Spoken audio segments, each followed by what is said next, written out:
आज आषाढी एकादशी यात्रेसाठी पंढरपूरकडे पैठण शहरातून प्रस्थान होणार आहे। विशेष म्हणजे यंदा 120 किलोच्या चांदीच्या रथातून नाथ महाराजांच्या पालखीचं पंढरपूरकडे प्रस्थान होणार आहे। सकाळी 11 वाजता नाथ महाराजांच्या जुन्या वाड्यातून पालखी प्रस्थान ठेवणार आहे। पालखी सूर्यास्ताच्या वेळेस पंढरपूरच्या दिशेने प्रस्थान करेल। कृष्णा केंडे आपले प्रतिनिधी सध्या आपल्यासोबत आहेत। कृष्णा, डोळे दिपवणारा असा हा सोहळा असणार आहे। कशी तयारी झाली आहे, कशा भावना आहेत वारकऱ्यांच्या?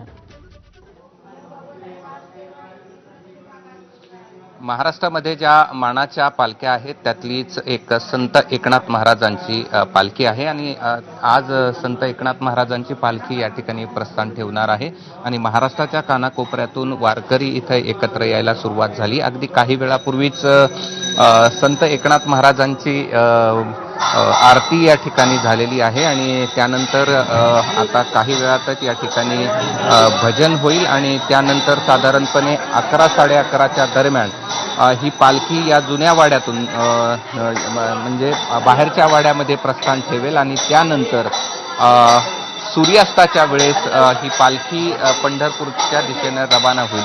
साधारणपणे 19 दिवसाचा हा सगळा खडतर प्रवास असतो आणि या खडतर प्रवासानंतर पंढरपूरच्या दर्शनासाठी वारकरी पोहोचतात। या वारीच्या दरम्यान अनेक संकट येतात, वादळ वारं, पण त्याची कसलीच तमा न करता या ठिकाणी हे सगळे जे वारकरी आहेत ते पंढरपूरच्या दिशेने या ठिकाणी रवाना होतात। सध्या तयारी सुरू आहे। आपण ही दृश्य पाहत आहोत पैठणच्या नाथांच्या वाड्यातील आणि काही वेळानंतरच या ठिकाणी इथे वारकरी जमायला सुरुवात होतील आणि एक सोहळा होईल, भजन होईल आणि त्यानंतर मानाच्या ज्या पादुका आहेत त्या नाथ वंशज या ठिकाणी पालखीमध्ये ठेवतील आणि त्यानंतर हा पालखी सोहळा या ठिकाणी सुरू होईल आणि महाराष्ट्राच्या कानाकोपऱ्यातून वारकरी इथे एकत्र यायला सुरुवात झालेली आहे। प्रदीप, बरोबर आहे कृष्णा, म्हणजे प्रपंच हा संसार आहे आणि माहेर म्हणजे पंढरी आहे असं एकनाथ महाराजांनी सांगितलं होतं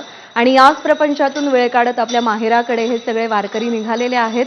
अपडेट जाणून घेत राहू, दृश्य पाहत राहू। तुर्तास धन्यवाद दिलेल्या माहितीसाठी।